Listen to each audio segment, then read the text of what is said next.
Если есть лобби, если есть возможности, конечно же, нужно смотреть, пытаться через Министерство культуры. Я думаю, сейчас возможностей у нашего народа будет чуть побольше. Я так думаю. Все-таки российский истеблишмент во многом будет идти навстречу. Надо бы посмотреть, пролоббировать через наше Министерство культуры, донести до них, чтобы сняли хороший фильм про героя, национального героя чеченского народа. Я понимаю, что, само собой, про Байсангура Биноевского не снимут. Само собой, вполне возможно, про шейх Мансура могут не снять. Почему? Потому что все-таки личности для нас это национальные герои, но они противники. Снять при содействии Министерства культуры, я сомневаюсь. Мы помним, что было с фильмом, который Министерство культуры запретило тоже показывать. Фильм был «Приказано забыть», кажется, называется, о Хайбахе, о чеченском селении, в котором были заживо сожжены в конюшне до 700 представителей Нохчи народа. Поэтому, ну, такие моменты они пытаются, если говорить термином блогеров, забанить. Было бы хорошо, если бы мы пролоббировали, как раз таки пролоббировали и донесли, чтобы сняли фильм про Александра Чеченского. Это, без сомнения, одна из выдающихся личностей, участник Отечественной войны 1812 года, кажется, если я не ошибаюсь, Франции. Он тоже представитель, яркий представитель нашего народа, который в истории России оставил немаленький след, вот, и являлся представителем. Ну, точно так же можно и про Петра Захарова, причем начиная с самого, как он стал, как оказался в России, как был взят. Мы знаем, да, что из селения Дады-Юрт был взят Петр Захаров, тоже этнический чеченец, этнический нохчу. То есть вот такие моменты предлагать, если есть возможность пролоббировать, показать, касаемо Кавказской войны, было бы хорошо. Я бы даже сказать великолепно. Это бы, может быть, и больше бы, как бы, историческом плане. Насколько я знаю, сейчас, не считая вот этот фильм «Аманат», снимающийся про сына имама Шамиля, ну, даже анонсируя, я понимаю, что он там более такой прогрессивный, там, э, снят в таком стиле. Но и все же э, снять фильм про шейха Мансура, Бейбулата Таймиева или, я не знаю, ну, Ачерхаджи, Байсангура Биноевского. Маловероятно. Маловероятно точно так же, что снимут фильм про Хасуху или же Батуко, Шатойского, Талхига, Шуайб Мулла Центароевского. Это все-таки фильмы для внутреннего потребителя. Как говорится, для таких мегаличностей, это таких как Александр Чеченский или же Петр Захаров. Вот. Фильмы про Ермолова достаточно сняты. Я думаю, что там в этом плане, конечно, не самой лучшей стороны представляются представители нашего народа. Вот, вот что касается новых. Я хотел сказать, это второй уже фильм. Первый фильм снимается в Турции про имама Шамиля. Опять же, мы не знаем, как после съемки будет известно, каково будет, что будет, конечно, и как это все будет сниматься, посмотрим. Ибраим, Цуантру, Ибраим, меня как слышно? Хэйшуйсо. Почему-то прислали сообщение, говорят, что со звуком слабо. Вроде... Валикум Ибраим, чего мелиш хайшу. Если Ибраим сансо хайшу лад, чего. ديك السلام عليكم. Валикум ассалам. Ой, значит, Саид, видать, что-то у тебя со связью, наверное, может быть, я не знаю. Вроде бы я... Sona Khazon bosh la inta o'tdi. Вохез? Да. Вала, Сохамца, вроде бы... Наушники,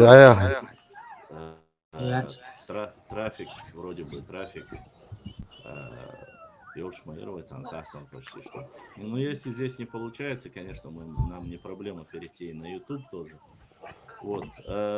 Вот в таком формате сейчас то, что снимается вообще, фильмы, как-то они фактически, мы больше зациклены на каких-то своих внутренних разборках, распрях. Может быть, из-за этого, но я их четко слышу, бах. Но не знаю, да, Паша, что там их слышно, возможно. Тогда можно и переключиться. А в Чуабучер, Массера, YouTube канал Йошуй. Я могу и на YouTube перейти, могу и на Instagram перейти. Проблемы отсюда. Чтобы перейти на YouTube, если плохо слышно. Странно. Маслам, у меня другого канала нету. Я хотел один вопрос обсудить с тобой. Сейчас собордила. Собордила, Швежри. Может быть, это из-за того, что у меня VPN включены? Может быть, это из-за этого? Да, возможно. Так, хэшуй Согенс. Вопрос задать, давай, человек, задать мне вопрос. Я вот насчет Ахульга хотел. Вот у меня давно это вопрос мучает. Я и Бакаеву задавал этот вопрос. Вот он на основной этой версии, он мне просто так же подтвердил обратно и все. Но я ответа не получил как такового. Вот в чем вопрос? Вот сначала первый вопрос это вот братья, микрофоны выключите, эхо там. Первый вопрос это переговоры с Аманатом. Ага. И второй вопрос выход Шамиля из Ахульга. Вот эти два момента, вот моей логике, они не поддаются. Что-то. Ты основной версии поддерживаешься, Башлан? Нет. Ну, смотрите, в данной ситуации там есть, конечно, некоторые мифические моменты, где говорится о том, что там уход его и прорыв его, конечно, вот эти рассказы, которые сегодня рассказывают, фантастический прыжок за 20 метров, то, что он ушел, вот это, конечно же, вне всякого сомнения, для меня это остается все так же непонятным. По мне, это вот у нас, у кавказских народов есть такое, как тебе сказать, немножко мы очень любим преувеличивать, так сказать, свою физическую мощь. Может, сейчас пересяду, чуть получше будет слышно. Я не знаю, честно сказать, получится или нет. Так вот, что касается ухода его и прорыва его, постараюсь ответить так, как... Вы понимаете, здесь ситуация такая. У нас есть официальные версии, которых мы не можем придерживаться иначе, никак, как бы другой версии придерживаться не можем. Почему? Потому что если мы не участники данного события, да, конечно же, на подмогу Шамилем и во время Ахульго битвы были представители чеченцев, и об этом говорит историк, исследователь Данного Вари. Он утверждает, что в Ахульго были чеченцы вместе с Шамилем, то есть даже погибшие там. Среди погибших тоже есть. Там список есть, человек, если я не ошибаюсь, 10, 15 или 40 человек, как минимум список был, до 40 человек, что касается там представителей. Что касается аманатов, выдачи сына, как раз таки, вот, кажется, речь-то идет об этом сыне, Джамалудине, кажется, идет, если я не ошибаюсь.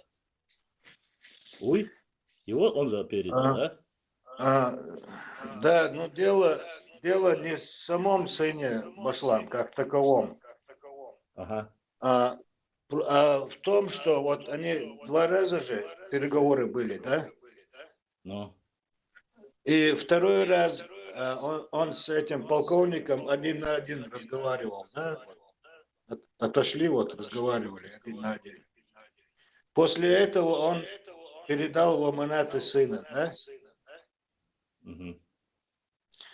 Ну Вот. там, понимаешь, я честно сказать, я не могу понять, тут очень сильно разнится ситуация. Ну, представители вот такого мистических вот исследователей, они сомневаются в этой ситуации, что якобы передача сына или договора между Шамилем и царской Россией, вот, и потом повторный, потом получается прорыв, опять же, уход с сыном, и положили, почти что всех положили, кто был с ним, 4 человека всего лишь. Некоторые говорят 4, некоторые говорят 7 человек, которые ушли. Мы говорим конкретно про Ахульга. Сколько было встреч, есть официальные, есть неофициальные.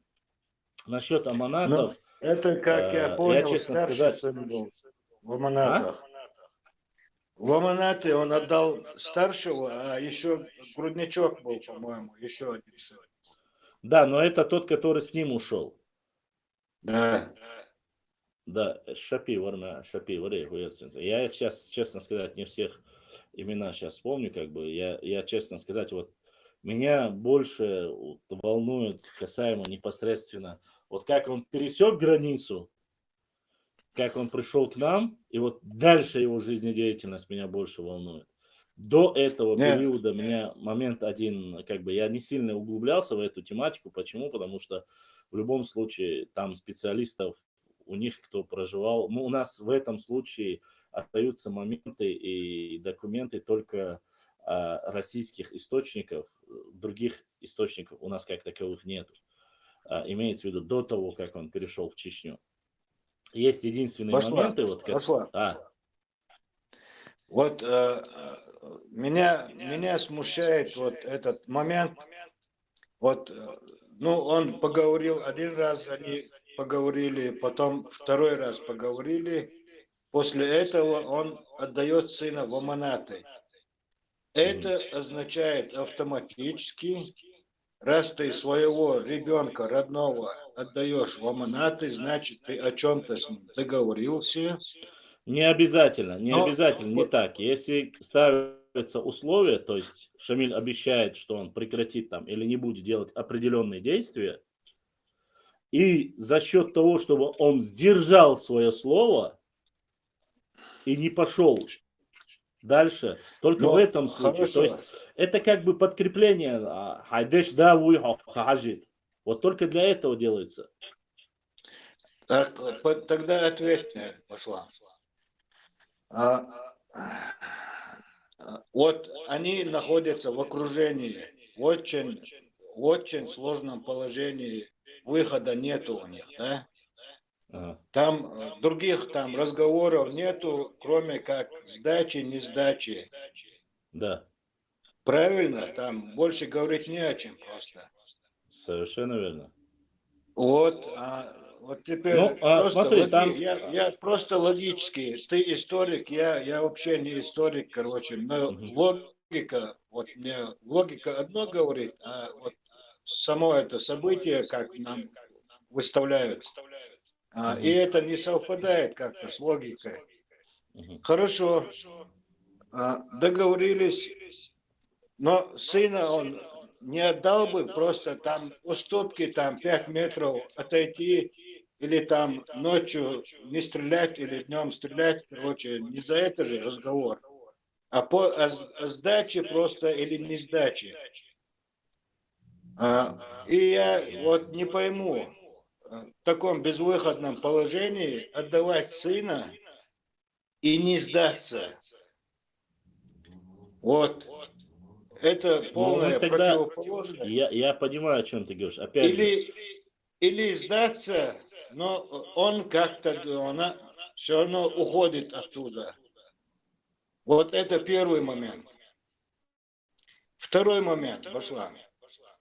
А, выход, сам выход, вот как вот Бакаев рассказывал, они, короче, показывались из-за камней, те делали выстрелы, в это время они подскакивали, кинжалами рубили их, и вот так продвигались, там, во время убирая перезарядки.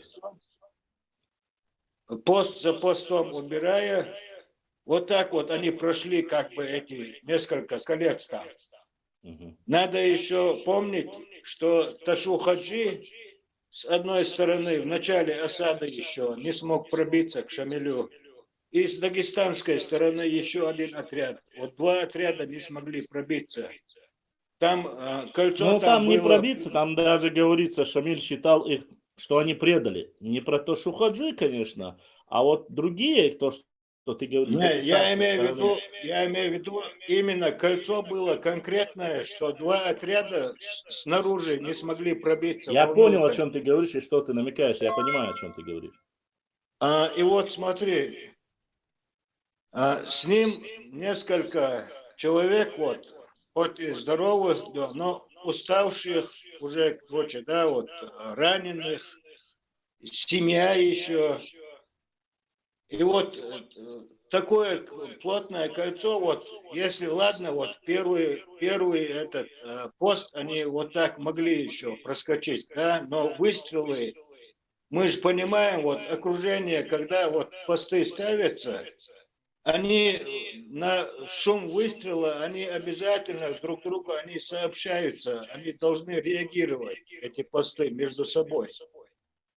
И первые же выстрелы уже должны подтягиваться остальные, короче, чтобы узнать хотя бы, что с их товарищами в любом случае. И оттуда выхода никак, вот, и всех они перебить тоже не могут. То есть я понял, ты сейчас, подожди, я сейчас, если я тебя правильно понимаю, ты считаешь, что это был некий договор между Шамилем и им, и им дали уйти оттуда? Ты на это намекаешь? Ну, я не намекаю, просто сам напрашивается такой вывод. Там логика другого не говорит. Ну, понимаешь, вопрос в чем? Тут возникает, конечно, проблема. Почему 4 человека, не 74 человека? Почему все 90%, там сколько говорят, 95 или 99% перебили, и он с маленьким там мальчиком за спиной супер атлетическим прыжком перепрыгнул там чуть ли не 20 или даже ни один современный спортсмен не сможет так прыгнуть с учетом того, что не было таких физических данных у него. Ну да ладно, сейчас не об этом речь идет. Сомнения, вопросов, как это все происходило, если так получается, честно сказать, если он смог уйти из Ахульго, в данной ситуации так, он мог уйти из Гуниба также. В легкую. Понимаешь? Ну, опять же, я не хочу в эту ситуацию вмешиваться. Я не хочу, честно. Не, Да, мы мне просто там, исторический мне момент задавали вопросы, что для его тебя вот как специально историка. пропустили Просто сына, чтобы живем остался, отдал он одного, так якобы договорились, чтобы он пробился в Чечню, и война продолжалась дальше, что это было выгодно, чтобы максимальное количество кавказцев было уничтожено. Ну, это все, к сожалению, документов, тайных документов, договоров, заключенных Шамиля и всего остального, ни у кого нету этого. И не узнаем мы никогда, только истина, только у Всевышнего Аллаха. И опять же, я хочу сказать тебе, просто-напросто зная современные методики, современную историю, новейшую, забегу чуть-чуть вперед, были случаи, когда в этих двух чеченских войнах уходили из двойных и тройных колец бойцы, я не которые спорю, воевали. я не спорю, но Я просто не знаю, просто мне, знаешь, что кажется? Мне кажется, что и как в то время, как и сейчас, были моменты, которые были слабые звенья, по которым можно было уйти. Вполне возможно. Но все, как это описано, ну, Аль-Карахи, допустим, он в основном описывал, да, этот момент, который был приближенным Шамиля, и он описывал, что он в рваных тряпках там чуть ли раненый пробился. Опять же, я думаю, что все было немножко иначе, а вот историки непосредственно приукрасили. Почему, я объясню? Потому что показывать слабость царской России при окружении Ахульго невыгодно царской России. Показывать там слабость и все остальное со стороны Шамиля, когда он пробивался, тоже невыгодно. И получается, и что эти были красавчики, поставили тройное окружение. Почему ты, вот как раз таки речь идет о тех, кто шел Сюля Хаболшбеш. Почему они не пришли на подмогу, и первым своим решением, после того, как он стал наибом Чечни, он же посчитал предателями тех, кто не пришел к нему на поддержку в Ахульга. Понимаешь? они не смогли пробиться Но просто. там речь не идет, смогли, не смогли, там речь не идет. Он посчитал это за предательство. Он посчитал, как Шамиль, как являясь имамом Чечни и Дагестана, он так посчитал. Видать, ну, по крайней мере, так говорят. И полевой материал в основном. Что ему очень сильно обидно было, что в нужный момент не подошли те, кто должен был подойти. И положили всех, кроме определенного количества. Что касается аманатов и договоров, конкретно за что отдали и почему отдали, кроме официальной версии мы не узнаем. А так, мистических версий, которые налагают на Шамиля, принизить хотят его, поднять хотят его. Вот сейчас, с одной стороны, вот этот фильм, который я сейчас говорил, рассказывал, он, с одной стороны, в принципе, показывает суть Кавказской войны. Мы еще не видели его. Но даже по тому анонсу, который я видел, ну, там есть такие моменты, которые, ну, как тебе сказать, только кавказцам. Потому что там есть вот это лобзание, ласка, чунцане, там и так далее, там моменты эти есть, понимаешь? То есть оно показывает, что из дикаря его сделали достойным офицером, он уже не является там аманатом. Ну, это уже сами посмотрите, поймете, о чем я говорю. Что хочу сказать. Отдал ли он его или не отдал? Договоренность, при любых договоренностях, при встрече, даже при встрече, чтобы не было никакой подлости, могли взять аманаты. Без разницы. Даже в этом... Ты примерно попал вот в такую же ситуацию, да? Примерно. Ты вместо Шамиля. И с тобой твоя семья, вот сын, короче, да? Ты вот ты отдаешь сына, да, вот в аманаты, договариваешься, да? Но ты договариваешься, что мы сдаемся, но вы нам обещаете жизнь, короче, неприкосновенность, типа, и вот так вот, короче, должно быть фактически. Не обязательно. Не обязательно. Не обязательно. Он отдает сына, он отдает сына, его штурмуют, он оттуда уходит. Это же не сразу так было. Это не сразу так было. женщин насилуют, детей крестят. Как это может быть? Я понимаю, о чем ты говоришь. Опять же, во-первых, дело в том, что если бы Шагиб, участь бы какая была у его сына, никто не знает в этой ситуации. Но там, насколько я знаю, по рассказам, якобы он должен был прекратить свою деятельность и уйти в Турцию тоже. Или в Турцию, или в другое место. Не, Но это в прекратить войну. Это в Гунибе было уже. Нет, нет, в Гунибе он уже ему говорит другое.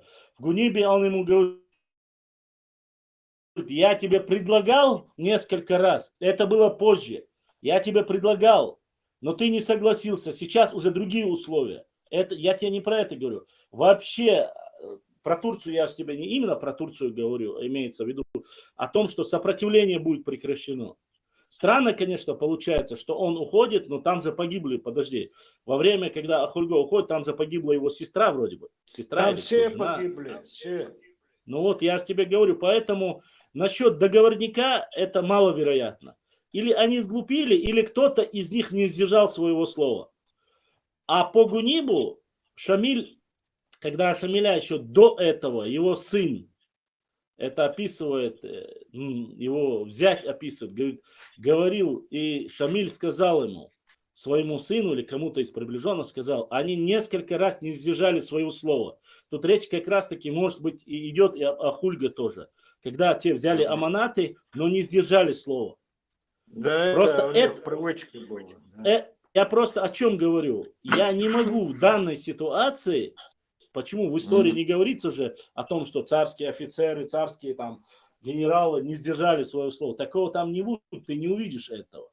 Это можно только зафиксировать, это может сделать Аль-Карахи. А Аль-Карахи мы знаем, что в конце, даже во время действий самого в Гунибе его не было. Он в любом случае, царская Россия могла взять его, и какие-то моменты могут из истории даже быть изменены в его материале. Да. Потому что если ты там, в то время я не думаю, что пропаганда или царская разведка была настолько глупа, что позволила бы делать все. Да, конечно, не все убирать из его мемуаров, из жизни Шамиля, а определенные части. Может быть такое. Я не отрицаю и не подтверждаю этого. Нет, с Гунибом Поэтому в ясно данной пошло. ситуации темных пятен очень много. Я снова говорю, я не могу углубленно говорить про эту тематику, только почему? Потому что я не знаю однозначно, доверять каким материалам можно. Нету независимых материалов. Есть слова писаря Шамиля, есть слова царской России. Мы не знаем окончательно, даже вот то, что в Ахульго были чеченцы с Шамилем, Ахульго, которые погибли, об этом только сейчас Данова напечатал. До этого никто об этом не говорил. Никто этих имен, фамилий не называл. Это сейчас стало известно. А прошло сколько лет? Никто до этого не говорил, что с Гази Мухаммадом Гамзат-беком погибли все братья Байсангура Биноевского. Кроме двух-трех.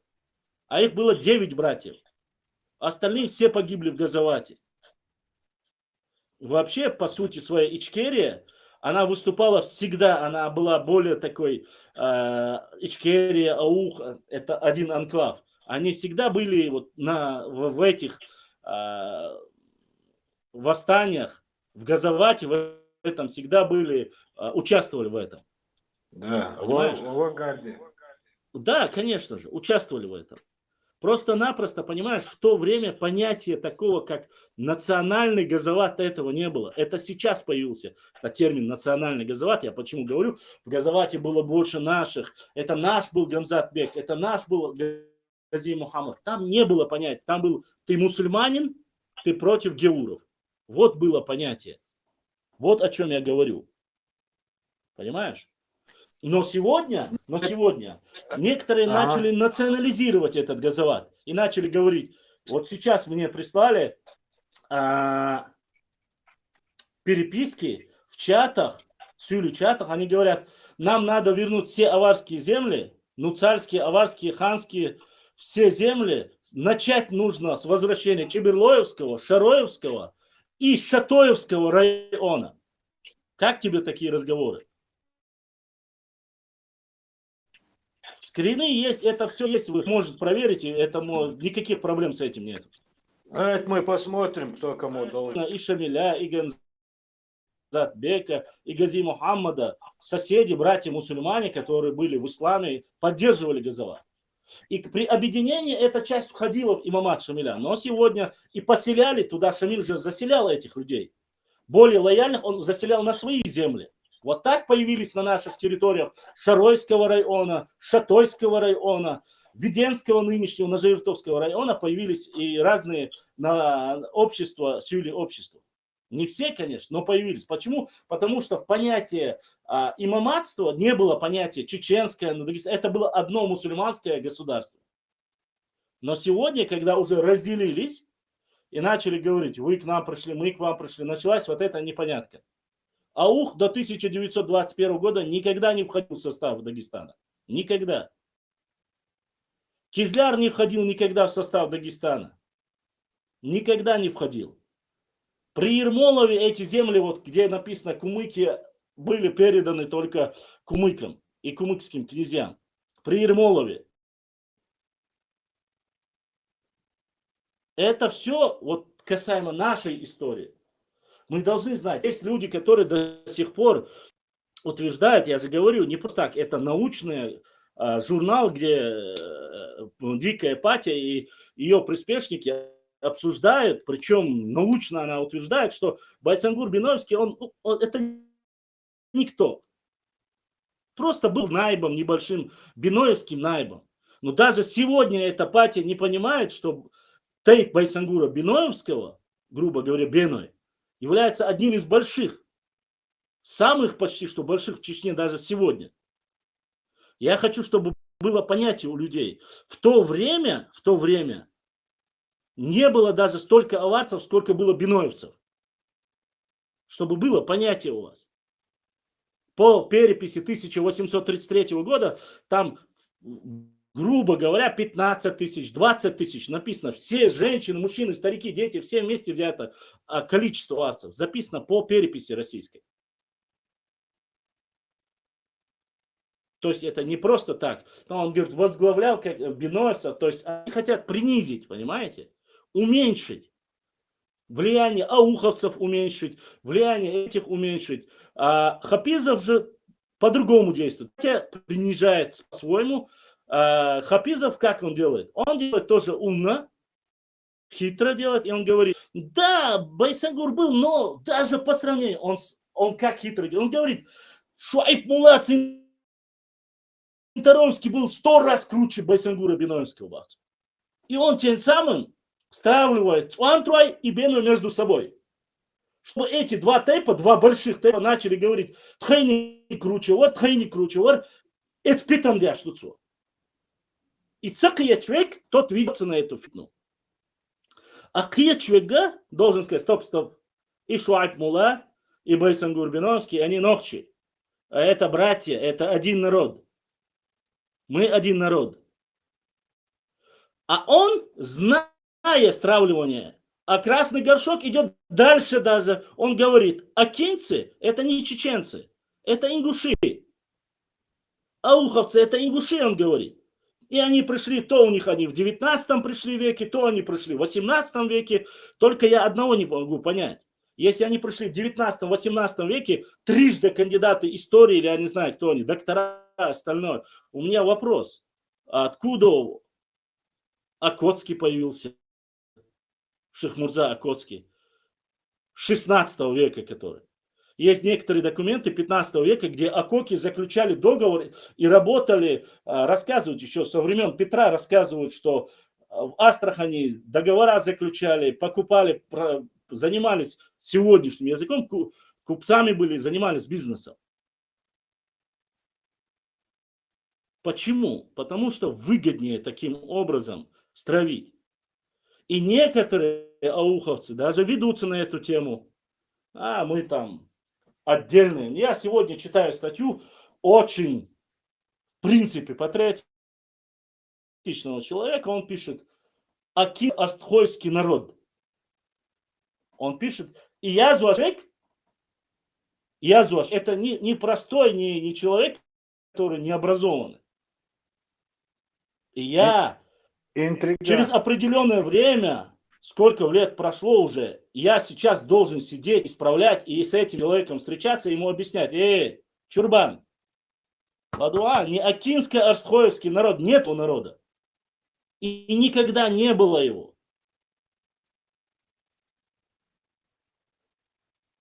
Вот о чем речь идет. Мы думаем, что когда нам говорят, нас внутри дробят и делят, мы не понимаем всю глубину этого заложенной этой мины. Многие не понимают этого. А фитна очень сильная. Очень сильная. И только мыслящий человек может понять. Конечно же, люди задают вопросы в эфире. Еще в Инстаграм задавали вопросы мне и говорили: Мюхтеп, док, дуи, хармуду. Я же специально, зная вот эту прохаванную тему, я всегда говорю: ногчи камду док. Были разговоры, которые мне начинали звонить и говорить. Сюли мне звонил и говорил: а что ты так сильно Байсангура поднимаешь, а Шуайпа Мулла, который был генералом, не по... Сюли Чунгубалбу, поднимая Шуайп Муллы или Байсангура Биноевского. Во-первых, я никого не поднимал. Я описывал жизнедеятельность Байсангура Биноевского и Муллы Центароевского. Когда, поверьте мне, если я начну поднимать Шуайп Муллу Центароевского, а это был еще тот дерзкий волк, который не боялся Шамиля, который напал на Кизляр, выбил оттуда своих родственников, 6 пушек, 6 или 7 пушек отогнал, с этих пушек поставив, расстреливал, стрелял рядом с крепостью Ведено имама Шамиля. Когда панику подняли, имам Шамиль сказал: это Шуайб мне доказывает, а он ему запретил идти туда. У тебя не получится спецоперация, он сказал. Это тот самый Шуайб Мулла Центароевский. Но если я его начну говорить и поднимать его точно так же, найдутся и те, которые скажут: а мне и говорили же, Шуайб Мулла, вы же сами убили его, на каждого человека. Начнешь Талхига поднимать, на Талхига начнут говорить: он предал, он пошел первый к Борятинскому, подарил ему подарок и так далее и тому подобное. Про любого Нохчу, которого ты возьмешь, они начнут знать, что сказать. Шейх Мансур – турок. Байсангур – неправда. Шуайб Мулла – свои. Бейбулату кумык голову отрубил. А Черхаджи вообще тоже не Нохчи. И про любого, кого бы ты ни взял, главное, чтобы не состоялось. Подхватывая с запада, подхватывая с востока, они говорят: вы от нас появились. Те говорят: вы от них появились, Волша. И кто говорит? И те, и другие, которые вот столько ничего не сделали. Сами откуда-то появились. Почему-то у нас, они говорят, у вас сформировался народ чеченский, вот мы являлись чеченцами. Подождите, если вы сформировали наш народ, вот логически подумать. Одни говорят, что сформировали нас, и другие говорят, что сформировали. У меня возникает вопрос, вот логически сами подумайте.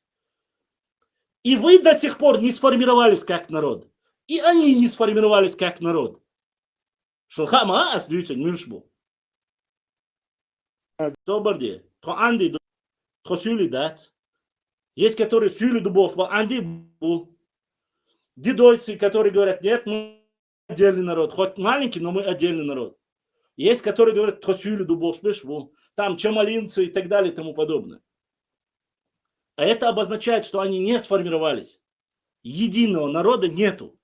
И здесь то же самое начинают говорить: ешь трабу, начинаю смотреть там, там, тэпниш, лукадеш, азат, рикаэ.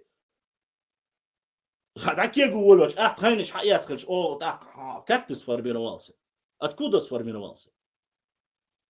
А упрекают нас, вот мы вас сформировали. Эти говорят: вы от нас откололись. Эти говорят: вы от нас. От этих откололись, и мы сделали такую нацию, которая может спокойно наводить шухер и жить, и взять самую хорошую территорию. Причем больше, чем и у одних, и у других. Странным образом получается, да? И какие-то вот взяли у них, но культура у нас по сути своей мощная, адаты, язык, все у нас свое. Не у тех по сути нету этого. Я никого не упрекаю. Я лишь отвечаю тем, кто это говорит. Поэтому, когда начинают нас делить, дробить, кусать, это неспроста. Вы думаете, что вот просто так, просто вот заплатили, вот это сказали, вот он, чадел, вайн, питандеш, вай. Я никого не трогаю. Я никого не трогаю. Я пытаюсь исследовать, я пытаюсь изучать свою историю. И на свою историю. Но делиться со мной этим. Хардон башлам, харадон арсюк, я, как горлопан, как оратор, дам людям об этом знать. Я напишу об этом. Я доведу до всех, кто умеет читать и умеет говорить. Но горому еще извините, вы сидите своими национальными тейповыми текторами, поскрывали все, позакрывали, а потом завтра, послезавтра вам говорят, вы вообще, одни говорят, вы монголы, другие говорят, вы, я не знаю, от кого там. Так не бывает. История – это все ногчи тейпы. История – это все ногчи общества, вся чеченская территория. И мне, я говорю, нам непозволительно оскорблять свои тейпы. Нам непозволительно оскорблять свой народ, делить его, дробить его. Непозволительно. Когда вокруг враги, вокруг я вот вообще утрирую, которые всегда готовы задеть, оскорбить. Да, конечно, книги напечатать я не могу. Да, конечно, у меня не всегда получается выйти в эфир с вами, провести дискуссию, провести дебаты.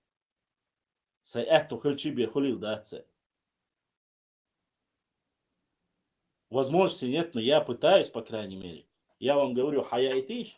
Мне приходится самому, обходя вот эти все препоны, где-то скачивать это видео, даже не спрашивая разрешения вашего.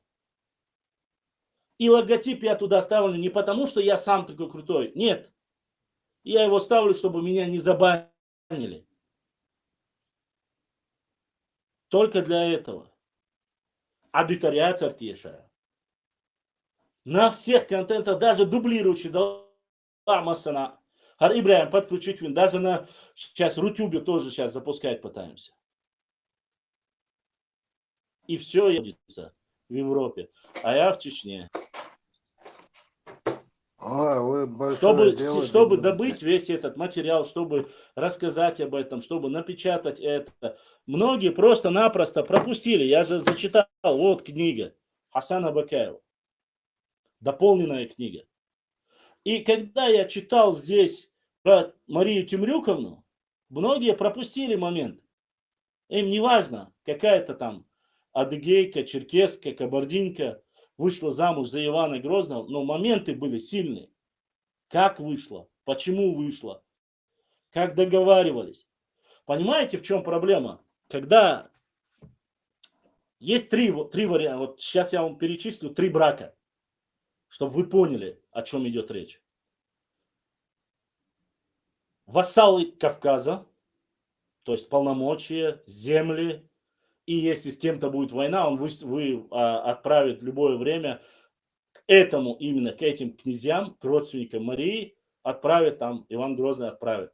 Вот договор один. Брак заключен. Второй брак.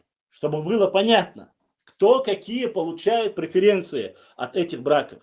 Мы говорим о гипотетических вещах. Гипотеза. Второй брак, и все они описаны.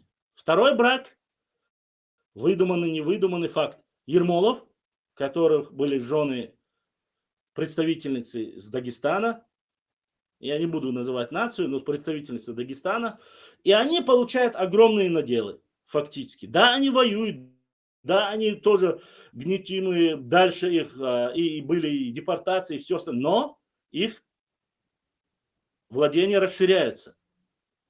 Причем расширяются и на Кизляр, и за Кизляром им позволяют. Они получают. Выгоду получают, это получается. Они не угнетенный народ, они получают хорошие шансы. Мы говорим о гипотезе.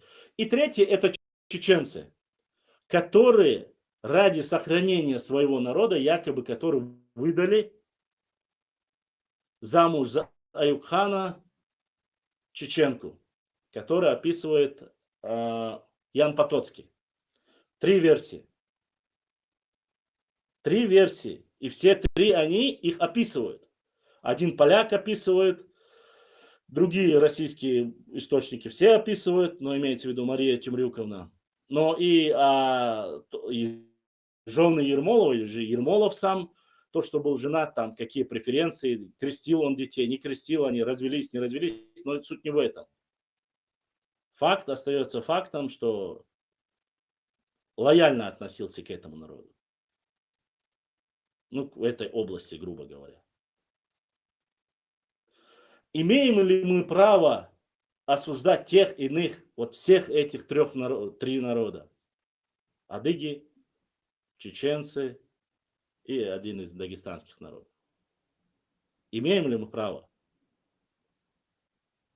Вот как раз таки вот в этой книге, вот когда мы говорили о Марии Темрюковне, когда мне пришлось опровергать, что жены Ермолова не были чеченки,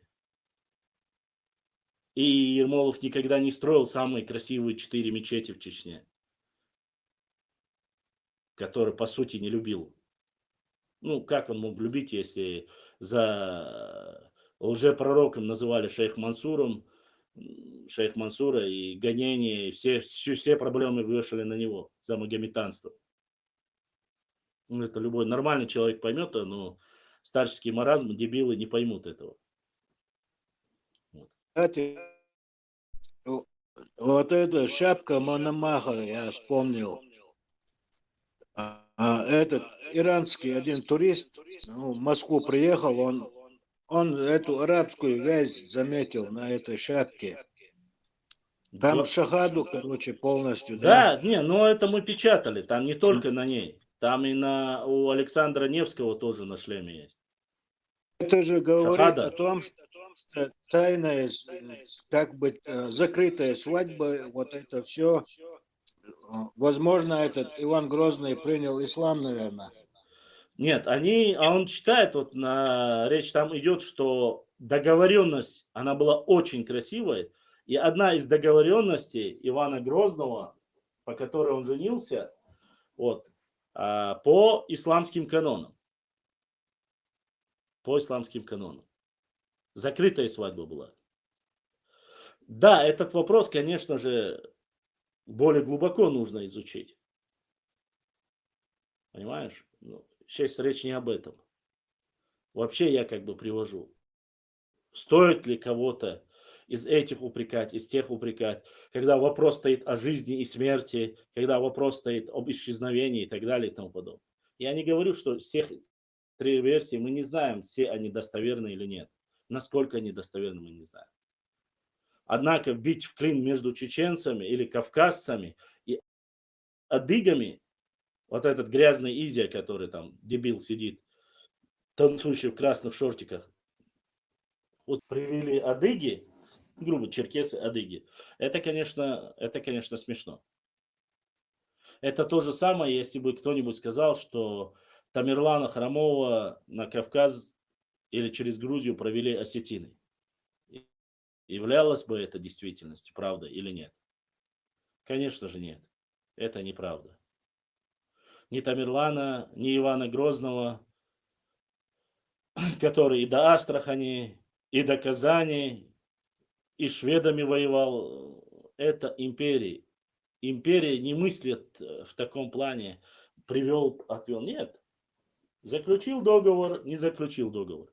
И красный шортик, который, танцующий красный шортик Изя, который, прежде чем это фуфло нести, должен был сказать: а тех, кого ты защищал, приводили ли царскую Россию на Кавказ? Он этого не говорит. Они приводили. Они воевали не только с ним, они воевали и с нами. Заходили, уничтожались и в Тумкалинском районе, в Шаройском районе, в Галанчевском районе. Делались экспедиции с грузинскими солдатами, с царскими офицерами. Это все было. Но мы на народы не обижаемся. Это история, это прошлое. И сегодня какой-то, извините меня, ублюдок, от кого неизвестно, появившийся, потому что я не знаю уже, кто он там по сути, начинает ссорить этнических чеченцев и грузин, упрекать и что-то делать. Это, извините меня, немножко неправильно. А ты слышал, это, Башлам, недавно эти тбилисские осетины, короче, нахлобучили его конкретно. Канал закрыли, короче. Да вроде он сейчас работает. Работает Да, говорят, работает. в той же манере, да? Конечно. Значит, это неправильно. Я не знаю, чат рулетки я видел, может, старые записи, не знаю. Ну, говорят, работает. Ибраим, в YouTube, блядь, ты цаабуй, вопросы есть там через YouTube тоже? Есть вопросы у кого-нибудь? Он, знаешь, какой прием использует?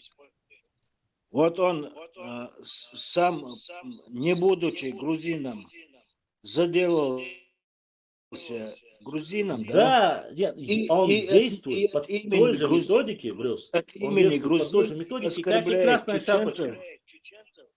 От имени грузин оскорбляет чеченцев, а ты, если начнешь обратно в его сторону стрелы пускать, то это в грузин попадает. И вот, так, Это знаешь, есть методично, это вот техничная фитна, которая занимается. Понимаешь? Тут две стороны. Он и не осетин, он и не грузин. Почему? Потому что он и этих всех оскорбляет. У него своя правда тупая и все. Ибраим. Мы в данный момент транслируем наш стрим в Ютубе, ВКонтакте и в Одноклассники. Пока все слушают, вопросы нету, Башла. В Ютубе есть количество сколько? В Ютубе 20 человек сейчас в данный момент. Все. ДРСХ. Вот такая вот ситуация. Поэтому по истории, история вещь не такая, когда тебе выгодно, ты ей пользуешься, когда тебе не выгодно, история, география, ты ее бросаешь, такого быть не должно. История – это частица каждого представителя Нохчи народа.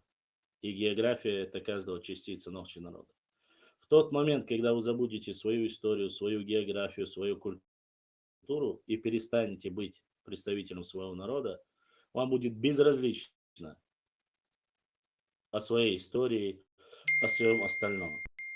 Это будет безразлично.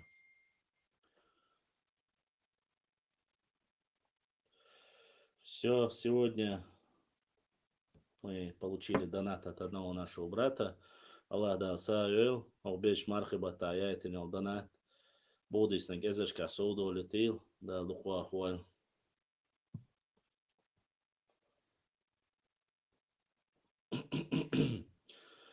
Вот. И мы не должны делать или против этого соседнего общества и так далее и тому подобное.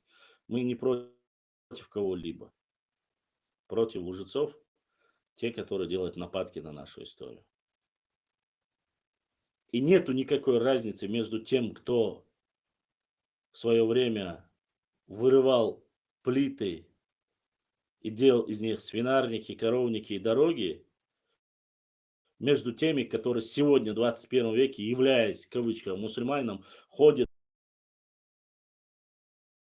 и выцарапывают чеченские, где есть более старые даты, наибов и других. İbrahim, hoş Watson. Çok sağ ol. Başla. Ay, Hadi so. duk o dik kız hins. Ya.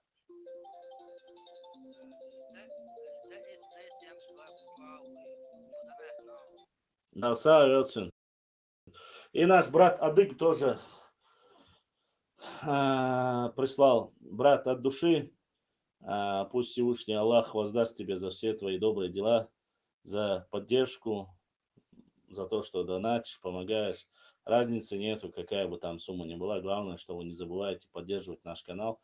Честно скажу вам, в последнее время мы, грубо говоря, живем за счет вот этих небольших, хоть и маленьких, поэтому немножко редко мне получается что-либо делать, но мы пока еще держимся, да, постараемся и дальше держаться и работать.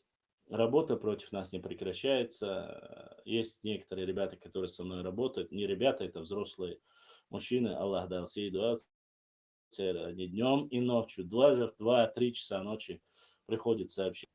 Вот здесь высказались о нас, вот здесь что ты думаешь, как отреагировать, возьми на заметку, посмотри, сохрани.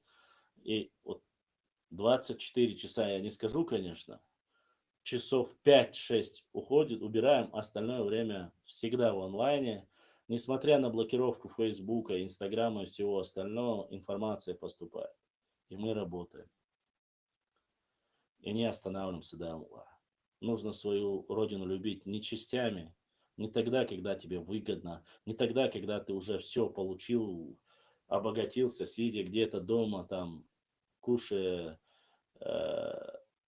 супер аппетитное яблоко или что-то грейпфрут, и не знаешь даже, что сделать, так зашел иногда, сказал, нет, историю, культуру, географию нужно любить всегда. А иначе мы получим именно то, что о нас всегда говорят и выдумывают о нас. Почему? Потому что у нас не будет противодействия. Вот. Так.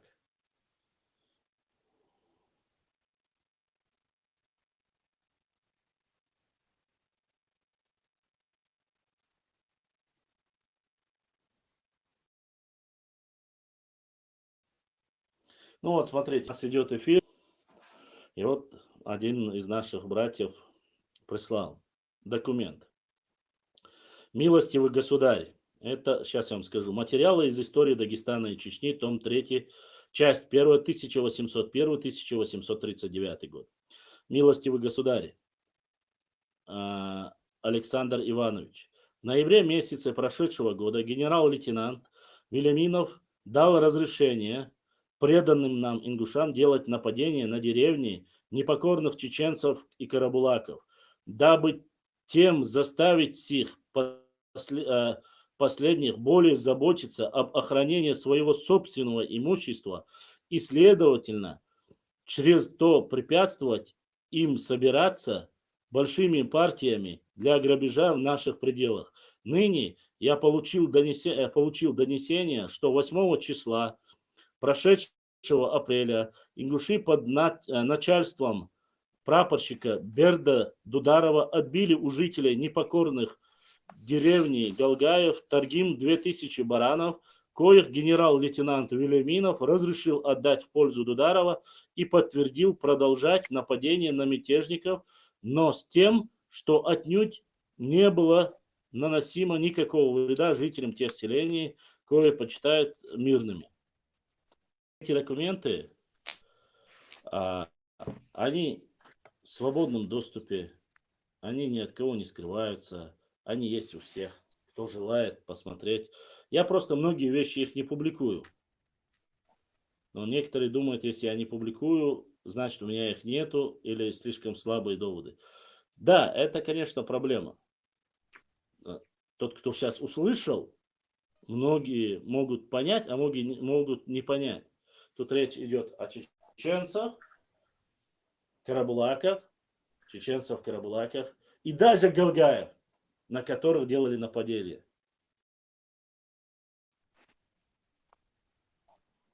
Даже в то время каждый из них, имеется в виду, противникам отогнали у тех, нападения делали на тех и других. История такая вещь, конечно, разобраться черт ногу сломит. А книга самая интересная. Книга-то, в принципе, книга написанная, документ, материалы по истории Дагестана и Чечни.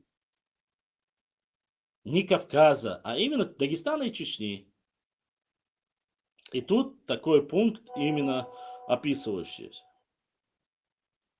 Ну, служебное. Карабулаками по-ингушски и по-чеченски Аштхуай называли часть чеченского племени, обитающую на Сунжей плоскости и верховьях Ассы. Большая их часть вынуждена была выселиться в Турцию при царизме, а оставшиеся причислены были к ингушам. Башир Далгат, родовой быт чеченцев, у ингушей в прошлом 1935 год, страница 5. Все. Конец цитаты. А он ведь ходил, записывал, фиксировал. Башлам плохой, который это зачитает. Мне окажется, что мне проплатили, мне заставили, я говорю, а я при чем?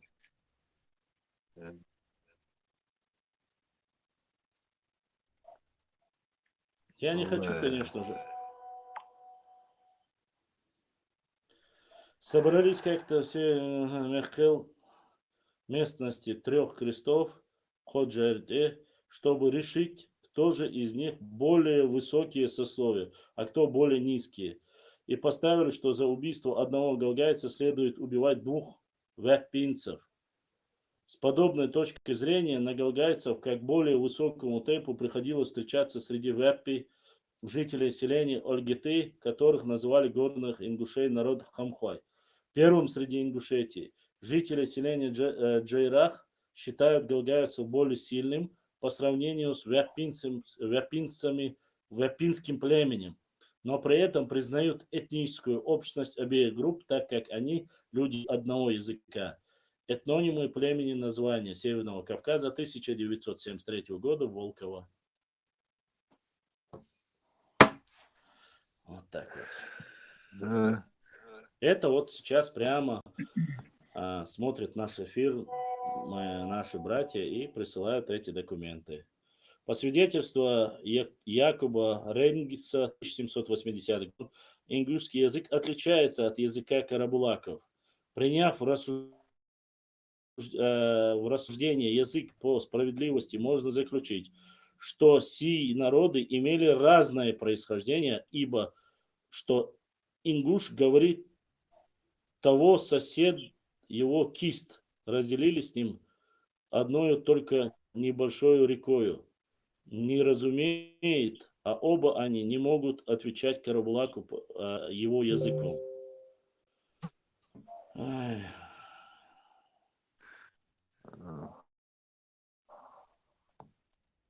Диалект, чук, вот они про диалекты вообще-то говорится. А на самом деле они думают, что это разные языки, да? Суть диалекта. Галанчевский диалект, Арства использует галанчевский диалект, это однозначно, цигация алмадац. Вызывай. Что говорит, РВЛ 06, язынца, yok логотип уж.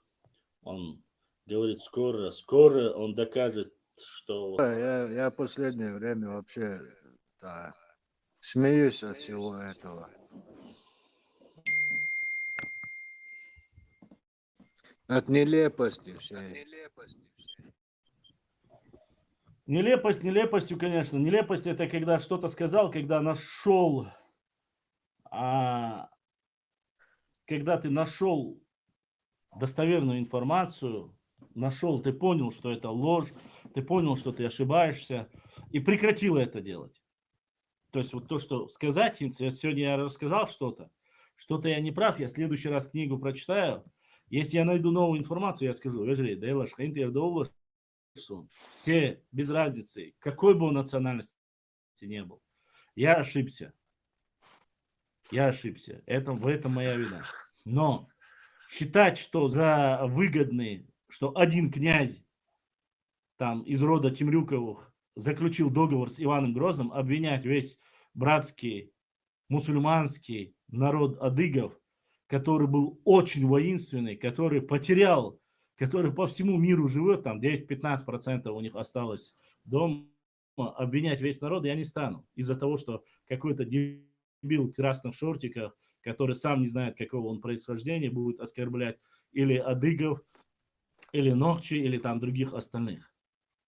Причем манипулируя, играя этим. А остальных вопросов, Руслан, касаемо истории, я в последнее время начал понимать вот этих ингушей.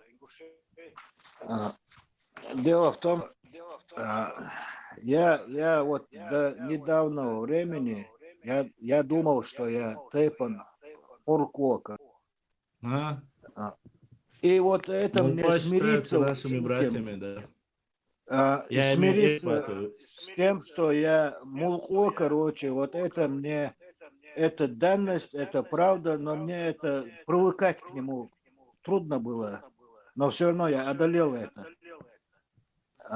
И вот так вот, у меня это тоже, знаешь как? наверное, вот с годами вот Е- эта вот е- привычка есть, вот это Я самое, скажу тебе не так, дает. смотри. Если ты готов пойти против религии, против хадисов пророка, против дальнейшего деления и обрезания родственных отношений, ты будешь дальше топить. Я сталкивался с этим вопросом. А Эллагери, когда мне начинали говорили, они говорят, ага, тходат смол, что, ну, это мне, ты знаешь, племянница задала вопрос. Она мне говорит, вот, Хазан Ваша, хой папи шивошуй убахас. Тхоуши шичуай дуй бахцо, дубах.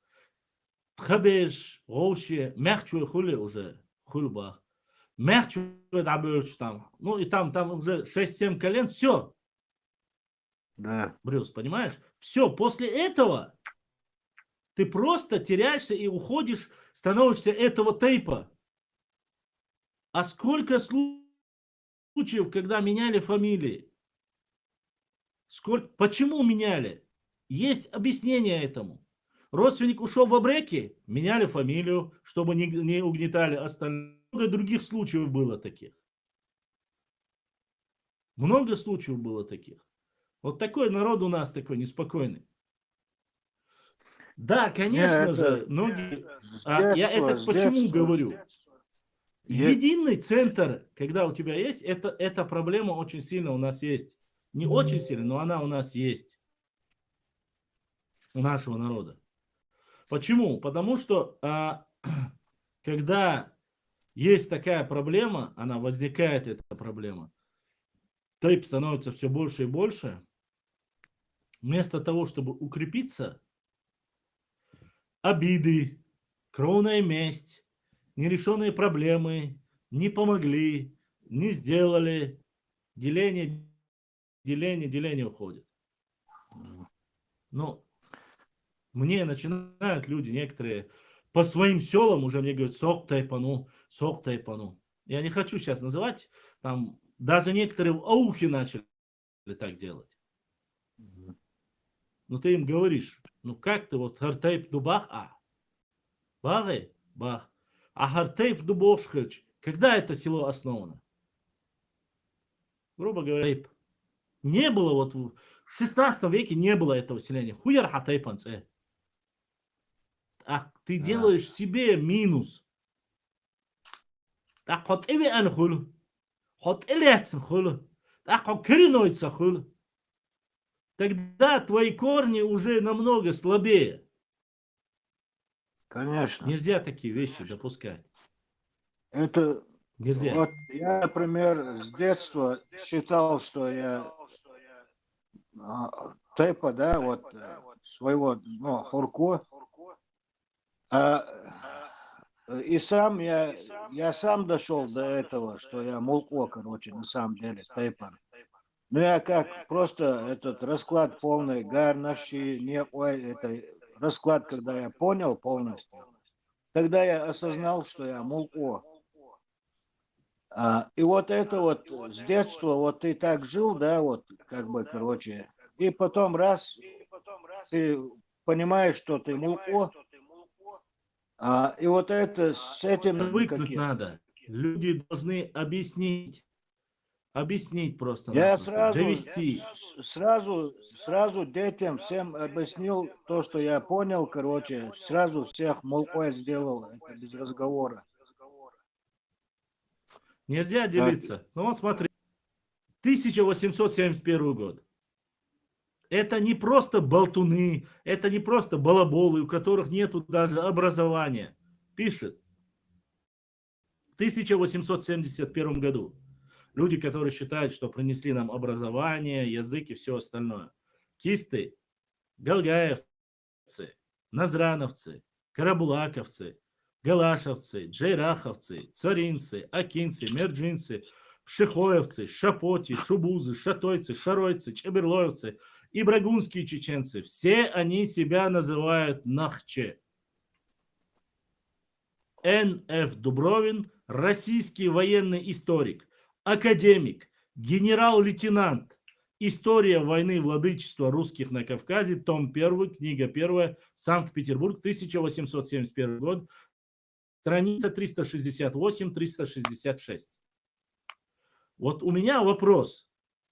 Русский офицер, грамотный, это не рядовой солдатик, это не там Вася Пупкин, который бегал с грязным ружьем, это человек образованный, который записывал, который фиксировал, который все это записал и напечатал. Говорит, что в 1871 году эти общества являются одним народом. Представляешь? Еще не прошло, грубо говоря, с тех пор не прошло 300 лет. 300 лет не прошло. А как минимум 3 уже начали делиться и называть себя отдельными народами. Из тех, которые я перечислил. Необразованные, неграмотные, которые по сути кафир. Это человек образованный, который фиксировал документально все это. И ни у одного человека. Потому что фиксировать документы на словах одного человека нельзя. Если он, конечно, не является большим профессионалом и спецом в этой области. Предыдущий документ подтверждает это то же самое. Почему? Где там говорится, что ингуши нападали и на галгаевцев, и на карабулаков, и на чеченцев. Чтобы они не укрепились, не объединились и не выступили, не делали свои грабежи. Здесь галгаевцы идут отдельным обществом в том документе. И этот документ последующий, который два разных документа, два разных от того периода, но пишут. Им от вас Богштег. А нам это невыгодно. Нам это не хочется верить. Нам не хочется в это верить. Вошла. Меня удивляет одно вот эти фитначи заставили всех не историков всего нашего народа и соседних народов вот вкопаться в этой истории полностью. Заставили просто. Да. И выясняется, вот эти документы, они выплывают все с каждым днем. И выясняется, что один народ. Вот прими это, вот у тебя такое благородное происхождение, такая древняя история, вот прими это, наоборот, с радостью. Я не знаю, чем эти мозги закоксованы, я не пойму, короче, я вообще удивляюсь. Я бы сказал, воздержусь. Еще один документ. Чеченцы называли акинцев, ингушей, карабулаков, кистов, чеченцев и другие чеченцы народ, и это имя относилось ко всем племенам, которые говорили на чеченском языке и его наречиях. Т.У. Межидова. Чеченские племена в исторических трудах 19 века. Научный альманах, номер 10, 3, главной редакции Уляхин, Тамбов, ООО консалтинговая компания ЮКОМ, 2018 год, страница 150. Это научный альманах.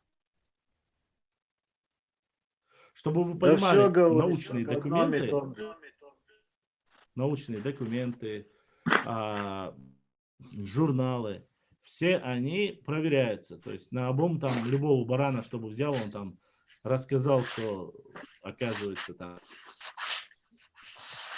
по моему хотению любовник печатать Deutsche Das. Ибрахим, есть вопросы? Если есть вопросы, задавай, потому что, к сожалению, у меня осталось, уже время показывает, осталось еще минут 10-15 трафика. У меня просто возможности не было, Сайолчу. Я трафял и решил сегодня сделать, хотя бы чуть-чуть сделать эфир. Если есть вопросы, задавайте вопросы до того, как я вышел. Ассаламу алейкум. Ва алейкум ассалам. Божан, сам хат мегадри. Хат. Мекстуде. Хор гази. Дижаду. Нохчи боен табигч. Отсюльша цари рынки ризош. Хеза. Там сега ситуацию. Нохчи боен цабакен тулта таксет бохш. Sinds nog je mag dat uit zo hondertje is raskhamat dagtje zijn nog een pitan tsakhle сон хезег в средневековье был такой закон. Он нахчимат дагтje он даже хвататься осо дө харбюса элин далуш хылык даюги юх хаялос лоялин далуш. И даже центр алилош до алязин меткшбух. Да. Вот. Нохчиш барт болчхена. Не то, что цухена. Хитсой кизлер аталат танцанит ситуация хелери. Нохчи лат юдерзеш. Вот. И лат юдерзеш хена. Сюе гронкиш телефонетир. Дукабеш гронкиш лат дубош гронки лат. Мадайте аспеш дукабеш гронки мобаритига. Шейк хаттин даст خشوع او دوشو نوخشي ایناخشین باله بولا لومر وابح کنو قاشاد دل پیتن لیلوش بگ بو سویگ لیش نتیلمونی ترقت غونکش شاش ترц داتس بوش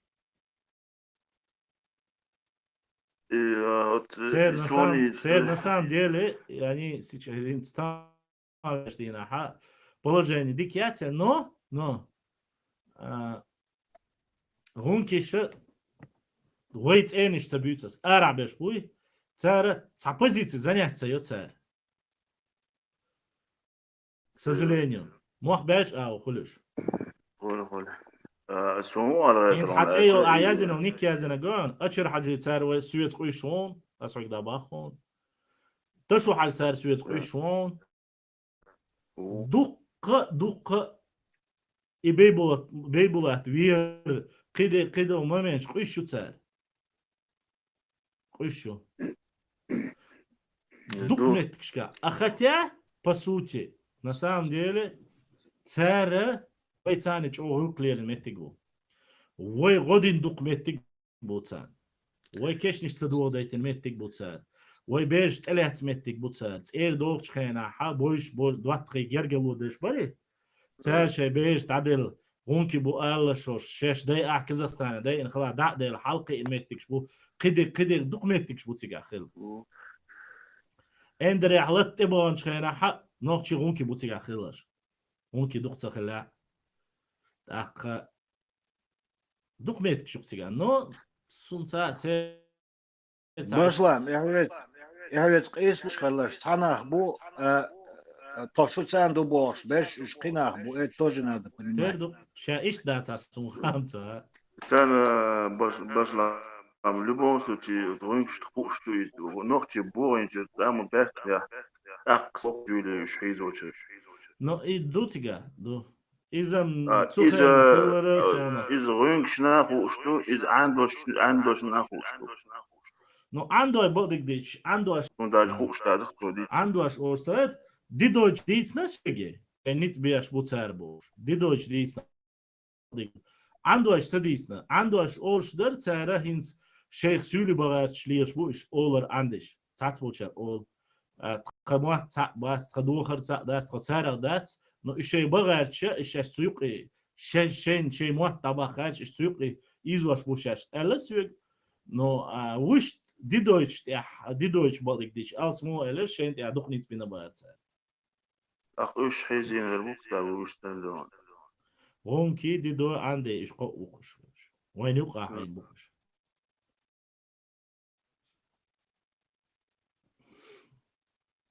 Ну, balık bakıldıyız.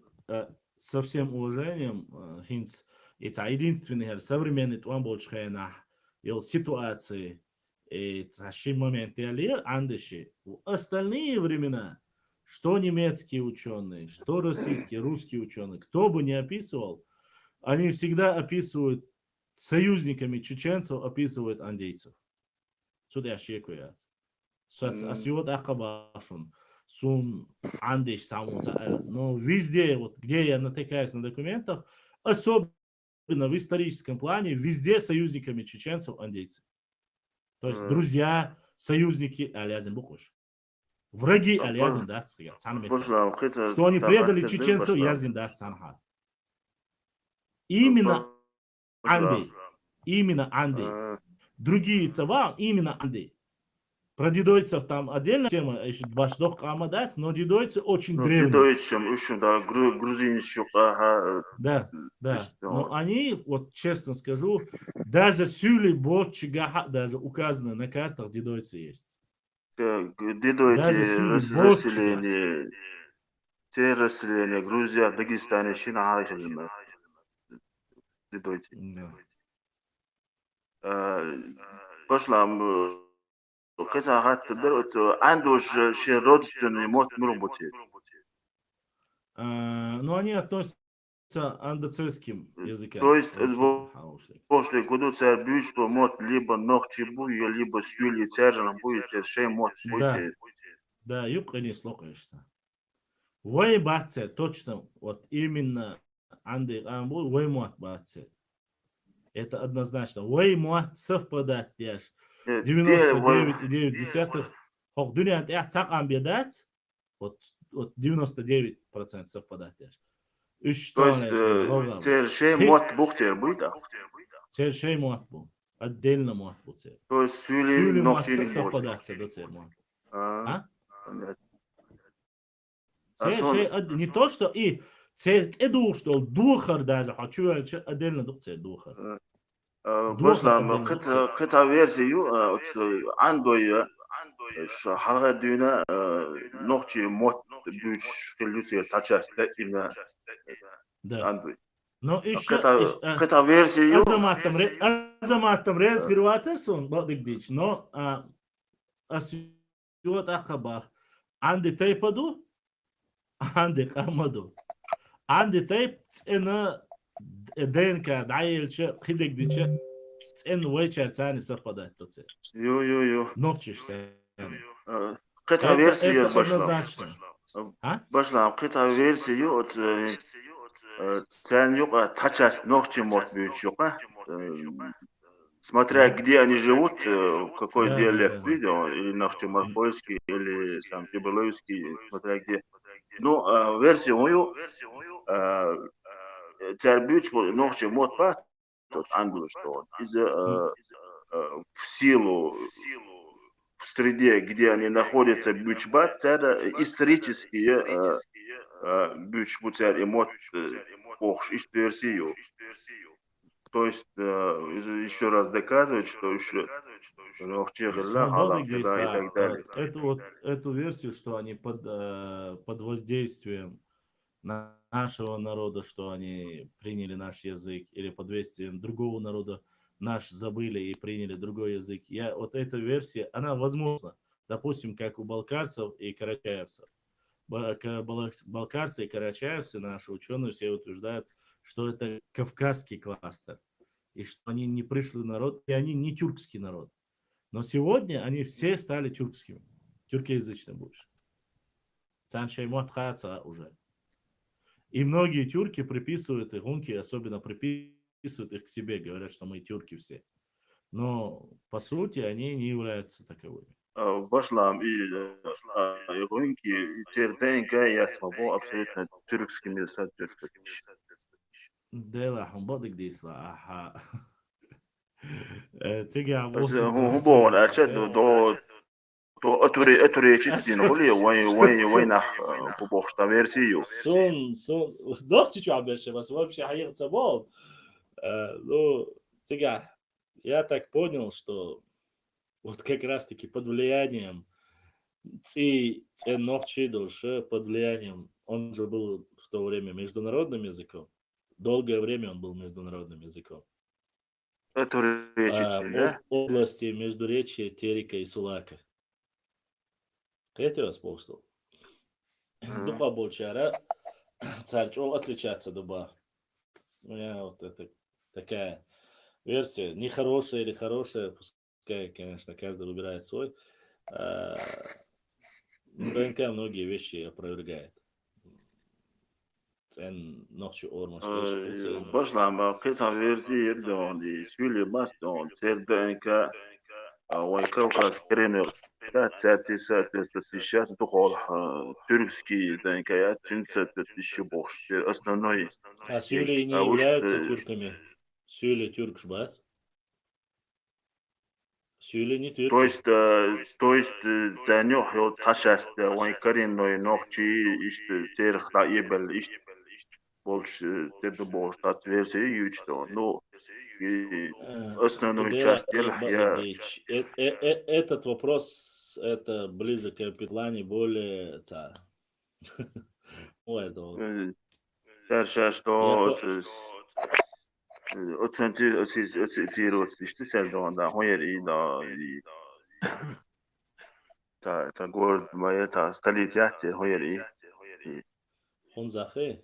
это حرل شغل تباشا يكسر Сарири. السري ده لو это ويوصل هي إمبريات هي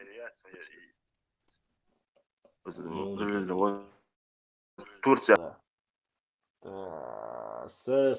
византийский А? византийский источник что было и Сарир Византийские бог истории. Византия и сельджукские. именно Сельджуки византийский были. до Сельджуков именно До византийский. Сельджука. Византийские? Ну, византийские, причем тут греки, причем тут Не, римляне, с Богу, греки. византийский источник что та момент що було і Сарир бог та родственник Амрела от Авари бог, то есть еще раз доказывать, что еще Цершаш ассоциирует что он это Аварш бой, они только появились в нашем веке, в V веке на Кавказе. С Богу, еще раз доказывает, что и коренную камдат государства, остепюди на стрелки указывают на это. Не знаю, честно сказать, я вот в этом плане, Асиот Ахабах, я больше пытаюсь историю в рамках наших границ, так сказать, изучать, не соседних, потому что отвечать, конечно, приходится. Я так и не разобрался по документам, я смотрел. То они говорят, что они авары, то они говорят, что они... Ну, если даже они себя ассоциируют с аварами, то они появились только в V веке авары, в нашей... если они говорят, что они авары, я им объяснял много раз. Авары были монголоидной расой. То есть это монголоидная раса, пришлая. И тем более появились на Кавказе в V веке. Ну, они, как говорится, то... у нас, честно сказать, больше очень хорошие отношения были, взаимные, очень хорошие отношения. Да, Давай. У нас в основном очень хорошие отношения были с кумыками, несмотря честно скажу, вот на все фитну, что бы ни пытался сделать Ермолов, что бы ни пытался сделать все остальные, взаимоотношения с кумыками были очень хорошие. Вот. И после возвращения с депортации тоже были взаимоотношения очень хорошие, потому что они первые, кто поддерживал и помогал. Да, Ибраим. Башлам, наш брат Адык Руслан Битико пишет. Башлам, говорят, что у нас был какой-то договор с Таймиевым. Это что была бумага? Что за бумага? Да, я ее скоро обязательно напечатаю. Это договор был между адыгами, черкесами и чеченцами о взаимопомощи, о противодействии против царской России. Вот. Но не забывайте, что времена Бейбулата Таймиева – это все-таки времена после шейха Мансура. То есть первым, кто заложил взаимоотношения братские, это был определенное количество проживали адыги, черкесы. И не просто проживали, они проживали как единое целое, никогда не презирая, не оскорбляя друг друга. То есть они слились, то есть различий фактически между ними не было никаких. Вот. И само собой договора между адыгами и Нохчи были. Не забывайте, как раз таки после, вот это как раз то время, когда кабардинцы дошли до Моздока, несмотря на все уговоры, несмотря ни на что, подошли к границе, к Моздоку, после уговоров, развернулись, сказали, что мы не будем воевать против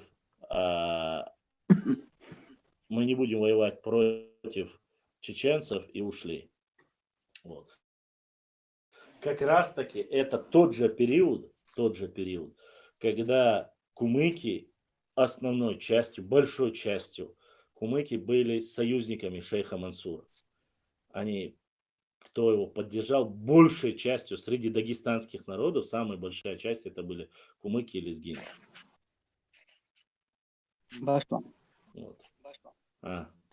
إذا حتى ده تيم ده إنس وي حاول إنش بيشتغل إشتغل روش использовать я шкалети оборонительные. Сам видео я это حاجة Рвы? لا. В основном мало. زوالي إنس أسمع تاع فيديو يا إنت ده إشتغل جاي مشجر ده جوان ده إشتغل روش شريعة. ده تاع. Ну, рвы, конечно, использовали. Рвы использовали, каждое дерево, каждый куст использовали против нас. Описывают об этом царские генералы, царские полководцы. Üç taşıyor nasıl ya düş dayıç. Искусственно его сказать. Лично. Ну, смотри, Герменчук весь, Шали, Автуры, в принципе, Атаги. Все эти села, старые Атаги, новые Атаги, кучка, это все был густой лес. Там не было просеков, не было свободных мест. Это все остальные, вот сейчас дороги, которые у нас есть, на Герменчук, от Герменчука, 10 раз сжигали это село. Ты представляешь, сколько боев там было? Да. Автуры, Шали, Махкиты, Агишты. Агишты вообще древнее село. Многие этого не знают, но Агишты являются даже древнее, чем Шали. Не в обиду никому. Со времен татаро-монгола это место была застава. Так что мы многие свою историю еще и не знаем, но пытаемся как бы изучать ее и работать. К сожалению, как бы мы хотим все получать вот так. Хап-хап рассказал, сделал, но возможности нет. Над этим всем нужно трудиться, над этим нужно искать, работать. Я вот сейчас начал частично публиковать, вы уже видели, да, Зогой тейп, Жай тейп, другие тейпы я начал уже публиковать, откуда, где произошли местность понемножку. Опять вот эти тейповые селения, где максимально вот я начинаю публиковать это. Есть очень много материалов про взаимоотношения между нами и нашими соседями, братьями, мусульманами, кумыками. Этот материал я тоже опубликую, но у меня, понимаете, проблема в чем? Публиковать это не трудно. Много материалов кумыки, которые дают очень полезные для нашего народа. Я не могу вот как бы его публиковать. Но получается, что как-то если я это опубликую, то удар на них, боюсь, что удар пойдет опять. Вот вы написали, чеченцы теперь это пишут, Алан. У нас же такая вот, короче, не самая лучшая, как говорится, ситуация у меня вот с этим. Ну, материалы я собираю понемногу. Ассаламу алейкум, Башлам. Ва алейкум ассалам, не все получается публиковать. Марсель узнал, Марсель Киев. Да, узнал. Вижу. Знаешь, вот иногда вот ты иногда вот пишешь, я читаю, я его понимаю, как бы историю изучаю, да. Но многие, которые не понимают там, не знаю, предысторию какую-то, они начинают близко к сердцу принимать, понимаешь? И у меня такое положение бывает, что я начинаю объяснять. Он тебе показывает, но он тебе картинка или там какой-то истории там про Ермол, он тебе не может всю как бы историю рассказать. Если хочешь узнать, спроси меня или к нему обратись. Но есть такие моменты, да, люди начинают там кусаться. Что он так написал, почему так? Я говорю, в плане того, что мемуары, которые оставлены Ермоловым, очень большие документы, которые основываются. И самое плохое, что, к сожалению, из-за этих моментов, смотри, какая ситуация. Вот с этим рвом, когда Петр I впервые стал у Аграханского пролива и первый раз опрокинули, я об этом рассказывал. Ведь старейшины, кумыкские старейшины рассказывали, что чеченцы первое место, где опрокинули войска российской армии, об этом есть научный материал. И что я вот сегодня смотрел, чеченцы и кумыки вместе это сделали. Проблема в чем? Когда вот ты начинаешь это рассказывать, печатаешь ты. У нас первая у меня несостыковка произошла из-за материала Хасана Бакаева. Почему? Потому что, да, материалы по Кавказской линии, там мне присылали, очень многие кумыки присылают. Но, Марсель, тут такая ситуация. Понимаешь, здесь две стороны. Мне приходится отвечать, потому что я публиковал несколько раз карты, которые мне присылали. Я и разговаривал, мне прислали, сказали, вот он, академик там какого-то, Абдул-Насара там. Он рассказывает мне, я со всем уважением, потому что он старше меня, все это помнят, прямой эфир прошел у меня на канале. Он начал рассказывать такие вещи. Но он вспыльчивый, да, есть он вспыльчивый, он немножко. Он начал рассказывать вещи, которые говорит, вот эти земли, мы предъяву сделаем, в шариатский суд обратимся. Ну, да, он вспыльчивый, да. Историю кумыкам дань выплатили дань нам, выплатили шамхалам нашим. Тогда я говорю, стоп, я говорю. Но это личность дань называется. Дани не было, это было так. Марсель, я же поэтому говорю, вот смотри, ситуация такая. Если есть земли на сегодняшний день, мне там многие говорят, если мы говорим о междуречии Терека и Сулака, грубо говоря, от Кизляра до, ну вот это, где Шамхала Тарковского, вот этот промежуток весь, где как кумыки, вот это за 19 век, который идет особенно во времена Ермолова, вот этот кусок, я это могу понять. Это вотчина, что эти земли, они на многих картах отмечены. Но когда мне начинают переходить и говорят, показывают вот этот перешейк крепости, вот именно вот этот ермоловский период, по крепостям начинают доходить чуть ли не до Назрани и показывают от Каспийского моря и до Назрани, что якобы вот эта вся вотчина принадлежала, тогда вот происходит как раз таки, мне приходится, почему? Этот кусочек забирает себе, до Назрани забирают, утверждают некоторые, не все, некоторые там кумыкские историки. Этот кусок верхний, Шаройский, Чаберлоевский, Ауховский район забирают Нуцалом Сюли. Этот кусок там уже дальше забирают себе кабардинцы. Вопрос возникает, Марсель. А мы где были, да? А где были мы? Понимаешь? Вот тогда он рассказывал, как раз таки, он говорил, есть некоторые моменты, и с которыми адекватными я рассказывал по этой ситуации, когда в Кизляре произошла. Я клянусь Аллахом, мне писали, звонили кумыки и говорили, мы в эти дела не влазим, мы знаем, что это принадлежит вам. Вот этот кусочек, как все это, мы все прекрасно знаем. По сути, говорит, эта земля, вот эта земля, где сейчас находится, это наша кумыкская, мы кумыки здесь. Я это им говорил. Когда зашел ко мне там один рулить, я там Сюли начал мне гнать, я им говорю, подожди, я могу понять, если бы проблемы были бы у нас с кумыками, если мы поговорили бы друг друга, мы жили по соседству все время, у нас были взаимосвязи такие, у нас общие какие-то и герои, и многое другое. Но куда вы-то лезете, вас там никогда не было. Говори, да. Да, и при сегодня, получается, карту они закинули, это уже карту как раз-таки, это же касается не только чеченского народа, это касается и кумыкского народа. Я говорю, подожди, если вот этот перешейк, который они показывают чуть ли от Грузии до Каспийского моря, аварцы, то а где кумыки-то были? Почему на всех картах там написано кумыки, грубо говоря, а не написано там аварцы? Не было же этого. Да там вообще... В этом плане, Марсель, меня... как будто бы наши братья кумыки некоторые не слышат. Некоторые поддерживают и говорят, да, это фейк, и их не было там никогда. Конечно, не было. И вот в этих разговорах и почему-то, не знаю, говорю, что у нас есть какие-то общие и дела, и родство, и все остальное. Но вот эти люди, которые якобы сильно воспринимают на себя то, что я пишу, я еще раз говорю, много моментов, которые очень сильно переходят, которые я вообще пытаюсь и не публиковать. Я могу тебе показать, я тебе потом скину, ты увидишь там, куманы, гунны, кипчаки, все это они говорят кумыки. И территорию он мне скинул, где вы были, когда мы заправляли. Он показывает мне весь Кавказ и показывает, там весь Центральный Кавказ. Там они доходят чуть ли не до Ростова.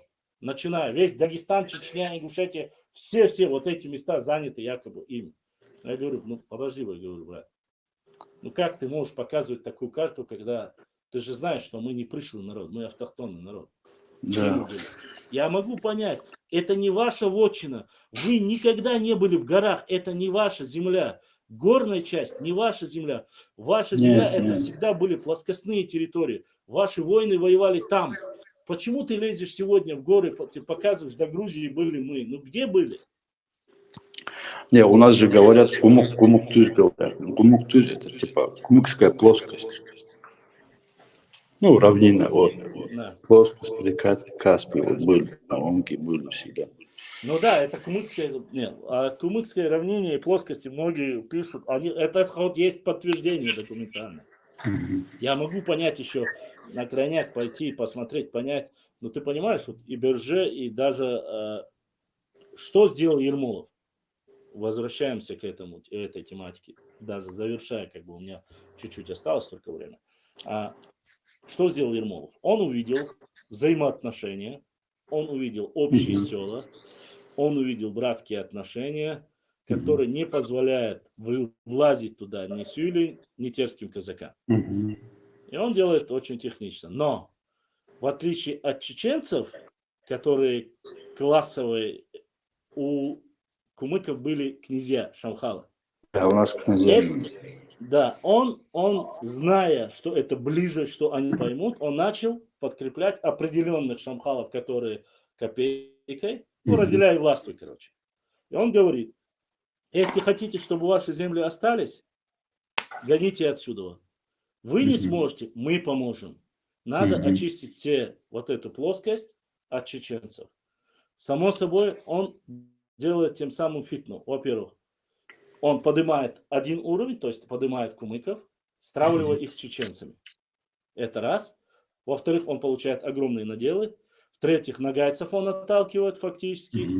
Хотя нагайские степи, кумыкские, они между ними уже стало определенное сословие, это по Да, Тереку, да, ты да. знаешь, да? Да, Появились да, такой класс, как называется терские казаки, гребенские Мгм. казаки их начали. Хотя это те же самые холопы с Астрахани, которым сказали, мы вам землю дадим и все Ну, остальное. их тоже кинули, короче. Да, не, ну, в принципе, они их не кинули. Почему? Они взяли наши плодородные земли за Тереком, и наши, и ваши, имеется. Не, сейчас Они же, казаки признают, что их кинули, короче. ты знаешь, кто еще кого кинул, честно сказать. Не, Сейчас имеется в они, виду, их обманули. ну, это пускай разбираются со своим начальством, как говорится. А почему? Потому что некоторые историки говорят, мы вообще вас создали. То есть не было такого класса именно в этой области, не жили никогда. Были там кубанские казаки, там Где запорожские там вот этот казаки. момент был, вошла история у тебя, когда вот, что кумыки без чеченцев не ходили, да, там, ну, дальше. Ну, просто я знаю эту историю, читал, я там где-то... Ты имеешь в виду, это Мгм. который... это материал из этих... Да я-то знаю, понял. Кавказская история, Да, материал, да, да, я это читал Хасан его, Бакаев, да. который опубликовал, это цитата вот.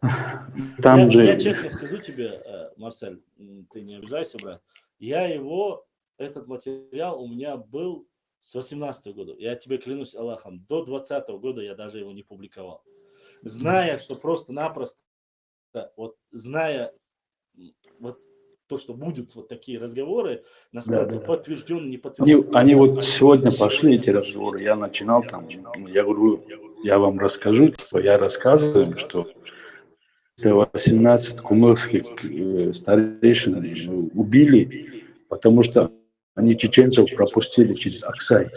Я там у тебя в комментариях тоже писал. И он травил, короче, чеченцев и кумыков, получается. А потому я как читал, это я тебе рассказываю. И кумыкские князья набирали из самых известных фамилий чеченских себе, да, вот. И без них туда не шли. И наши же были и кумыкские, и чеченские банды формирования, да, чтобы они не напали, чтобы не было кровно вместе, да, чтобы поэтому они вместе ходили. Есть. Но я же об этом, А Ермолов этого не понимал просто. Это тактика раньше, этот был. Марсель, я в прямом эфире рассказал, Да. я об этом говорил. Еще, может, они просто не смотрят и не знают многие. Дело в чем? Дело в том, что после Тамерланова нашествия, я кратко быстро проведу, чтобы ты понимал, если вдруг после этого нашествия эти земли, плоскостные земли, и вот аварские верхняя часть, нижние шамхарские земли, сословие было очень сильное. И военное сословие было, и земли были более заняты, обширными. Чеченцы после только 15 века начали спускаться. В этот момент, я еще забыл, чтобы не соврать, и нагайцы тоже, они делали набеги на чеченские земли. Особенно занимались чем? Скотоводством занимались в основном. Да. И немножко там, кто занимался плодородными землями, делали нападения. Набеги делали нагайские с северной части, кумыкские с северо-восточной части, и с восточной части, получается, нуцалы. Верхняя часть, юго-восточная часть, получается, это, да? Юго-восточная часть, да. Делали нуцалы. С западной части делали набеги беки, черкесские беки. Это имеется в виду, речь идет о плодородных плоскостных землях. Понимаешь? И в этот момент, когда, я же об этом рассказывал, просто многие не услышали это или не понимают, как появилось. В этот момент чеченцы начали заключать договора. Договора с шамхалами, договора с нуцалами и с беками.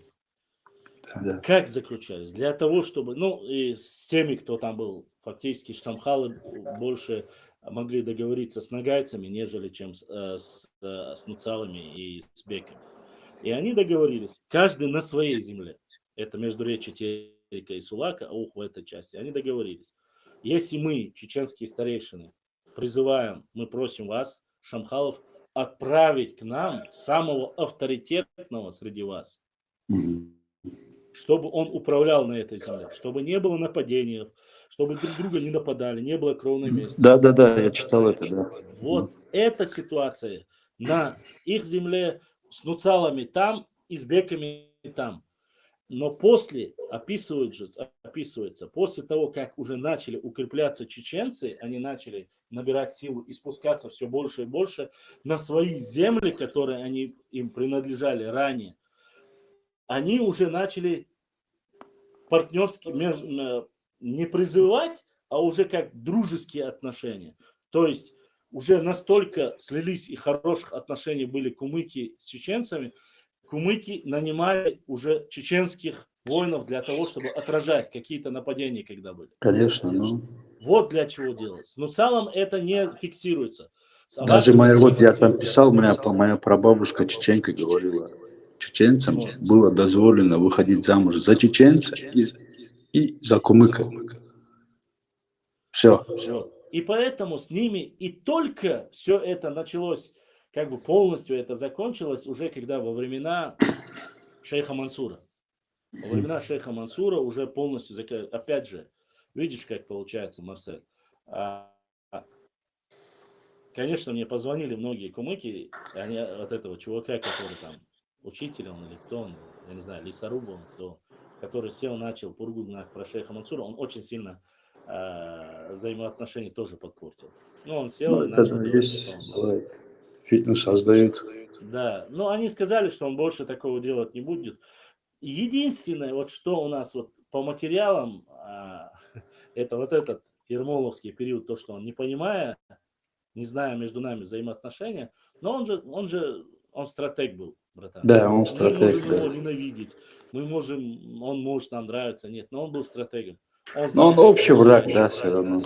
Он знал, он делил, он получал возможности, он использовал все эти, как говорится, все версии, которые могут для расширения. Он сделал все, что он должен сделать. Кого-то поднял. Это, ну, как тебе сказать, Марсель, я не хочу... Тактика, да, такая главная. Да.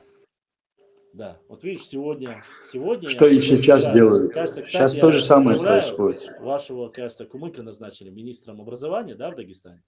Да, брат мой.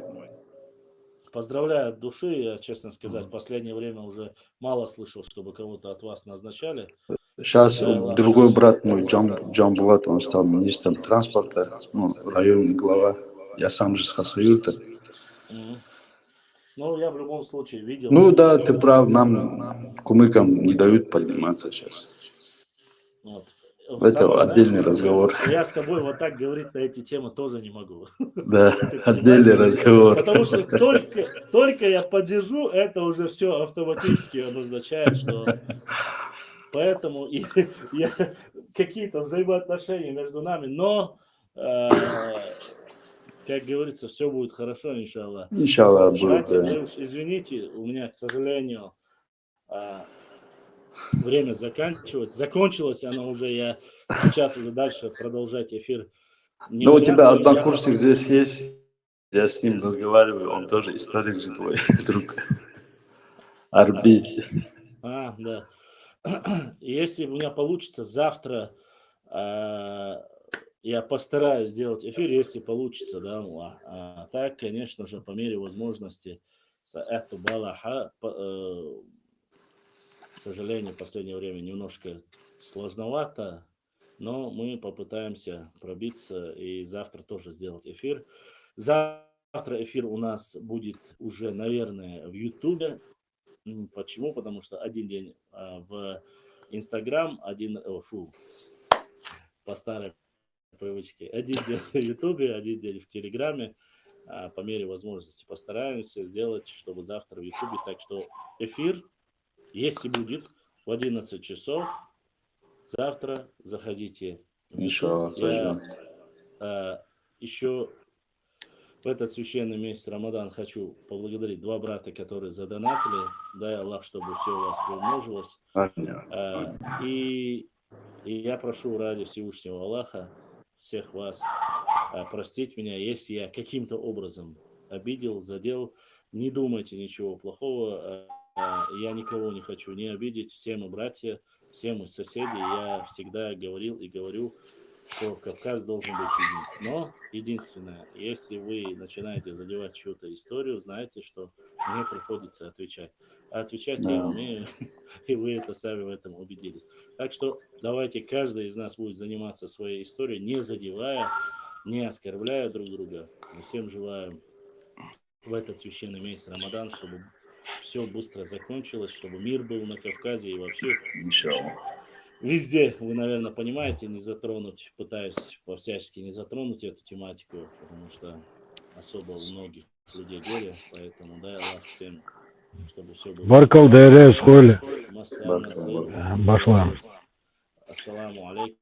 Ва алейкум ассалам ва рахматуллахи ва баракатуху. Ва алейкум ассалам Если ва что, рахматуллах. пишите в директ, пишите в YouTube. Кстати, в YouTube почему-то, Ибраим, у нас очень сильно сократились комментарии. Раньше очень много писали в YouTube, что там произошло, почему там уже 5 дней никто не пишет. Я не знаю, я вроде бы ничего не нажимал. Башлам, смотри, один момент, короче, здесь основном люди спорят, да, основном. Половина день, я же нижневартовский, земля, подпись.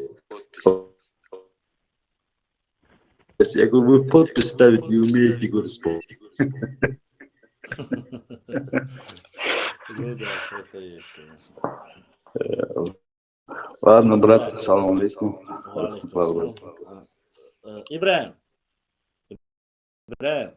что там у нас, если есть там цахумадали хатца,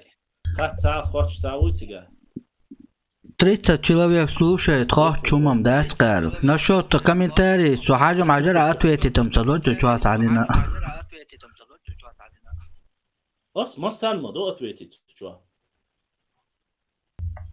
Почему-то я в последнее время асчупастышку шу, я комментарии я или лайкаю, или отвечаю. Но если у меня не получается, ты сделал, ты же супер админ. Да. И я.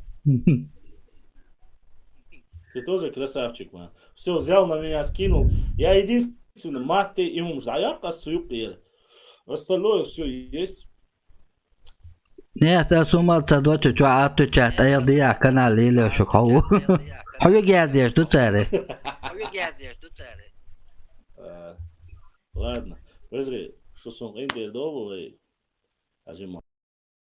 пока не так длинно мы сможем. Давай дайре сколь хаконал, да?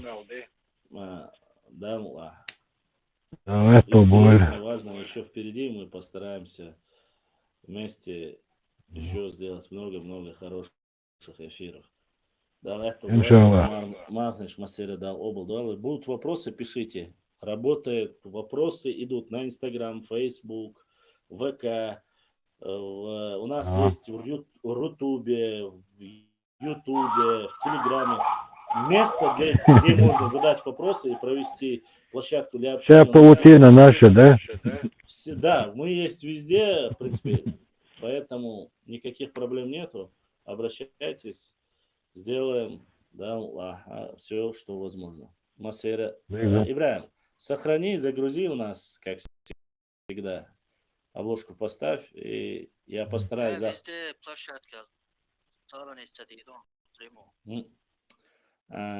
Постараемся завтра тоже сделать. Адеквер Масера. Алик далее.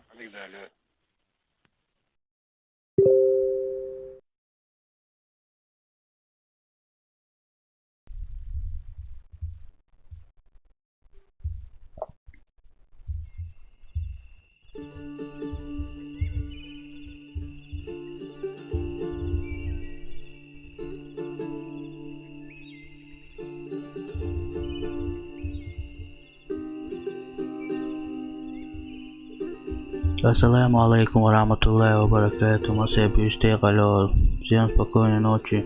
Праведных снов.